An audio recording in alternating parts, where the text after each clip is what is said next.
अब जो सबसे बड़ी समस्या आ रही है कि जो डिफेंस मिनिस्ट्री का क्या काम होता है, डिफेंस मिनिस्ट्री का काम ये होता है कि जो भी हमारी न्यू डेवलपमेंट्स हो उनको हम सूचना में दें, लेकिन डिफेंस मिनिस्ट्री पूरी रात से लेके, या पूरी रात से कहें तो 7 तारीख से लेके अभी तक केवल पाकिस्तान के प्रोपोगेंडा को मतलब कि खारिज करने में लगी है। पीआईबी का फैक्ट चेक जो मैकेनिज्म है वो पूरा दिन यही लगा हुआ है कि किस तरीके से पाकिस्तान का ये जो प्रोपोगेंडा फैला रहे हैं उनको हम किस तरीके से खारिज करें।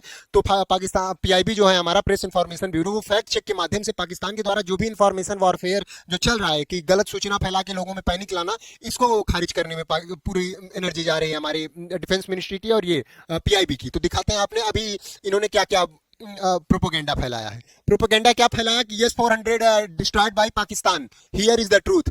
Post circulating on social media claims that Pakistan has destroyed S-400 missile. This is a fake claim. This claim is a fake. Reports of destruction of any damage to S-400 are baseless. Baseless है, झूठ बोल रहे हैं ये लोग कि India का S-400 missile defence system वो कर दिया है ब्रिक्स न्यूज के द्वारा, और भी इसको वो किया गया फेक न्यूज। रसिया भाई रसिया का डिफेंस सिस्टम है, रसिया ने ब्रिक्स, रसिया इसका पार्टनर है, तो भाई इसको फेक न्यूज है, एकदम पूरी तरीके से झूठ है। दूसरा इन्होंने फेक न्यूज क्या फैलाया कि Indian female air force pilot has not been captured. इन्होंने ये बताया कि there are news that Indian female air force pilot squadron leader Shivani Singh captured in Pakistan while she jump from jet, he is a video too. Fake news. बस इनके पास मात्र यही है कि किस तरीके से हम भारत को बरगलाएं, भारत के लोगों को बरगलाएं, झूठी सूचनाएं फैला के। This is a fake claim. PIB fact check ने इसको भी सारी जगह देखी, पीआईबी फैक्ट चेक, पीआईबी का एक्सेल बन चुका है फैक्ट चेकिंग का। जितने भी ये प्रोपोगेंडा फैलाते हैं तुरंत वो उसका गला काट रहा है इस समय। अब अगला देखते हैं। अगला जो इन्होंने एक मिसकंसेप्शन फैलाया, Indian pilot ejected over PoK, मतलब कि जो इजेक्शन सिस्टम होता है जो हमारे फाइटर जेट्स हैं उनमें से इजेक्ट करके इंडियन पायलट ने पीओके में इजेक्ट किया है। तो post on social media claims that an Indian pilot ejected from a fighter jet over Pakistani occupied Kashmir, this is a fake claim. देख रहे हो इनके पास सामने से लड़ाई करने का कुछ बचा नहीं है, तो सोशल मीडिया पर इंफॉर्मेशन वारफेयर खेल रहे हैं, ट्विटर खेल रहे हैं।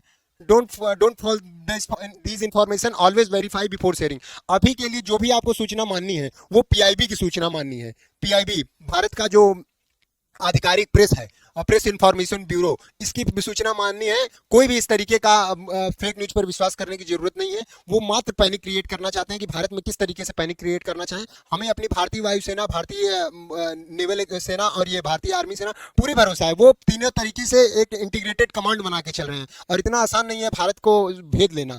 तो आशा करते हैं इन चीज़ों पर आपको गौर फरमाएंगे और खास तौर पर जो इनके द्वारा प्रोपोगेंडा चलाया जा रहा है उस पर विशेष ध्यान देने की जरूरत है, क्योंकि ये प्रोपोगेंडा अभी इस स्तर पर फैलाया जा रहा है कि आप विश्वास नहीं कर सकते। मतलब जब सोचिए पीआईबी की हमारी फैक्ट चेकिंग सेल सारा दिन यही काम कर रही है कि उनके प्रोपोगेंडा को ही काउंटर कर रही है, तो बहुत बड़ी बात तो हो गई है इस समय। और वहां पर तो भाई मिसाइल गिरता है तो वहां की सेना बताती है कि आसमानी बिजली गिर रही है, तो यही स्थिति है वहां पे। अभी ध्यान देने की यही जरूरत है कि सब लोग अलर्ट रहिए। दिल्ली पर अटैक हुआ है, अब कुछ भी हो सकता है। देखिए आगे की स्थिति का कुछ एंटिसिपेट यही किया जा सकता है कि अब फुल फ्लेजेड वॉर ही है। अब इसको एक नाम नहीं दिया गया है वॉर, लेकिन चल तो दोनों तरफ से वॉर ही रहा है। इसको वॉर का नाम बस नहीं दिया गया, अभी से ऑपरेशन बोल रहे हैं, लेकिन कब अभी प्रधानमंत्री मोदी या कोई भी निकल के आए कह दे now we are with the war with Pakistan, तो कुछ भी हो सकता है। आप लोग स्थिति की गंभीरता को समझें और जो भी आवश्यक कदम है अपनी सुरक्षा के लिए, अपने घर वालों की सुरक्षा के लिए, उन आवश्यक कदमों को उठाइए और अभी से सारे प्रिकॉशनरी मेजर्स लीजिए, otherwise in future it will be problematic situation for all.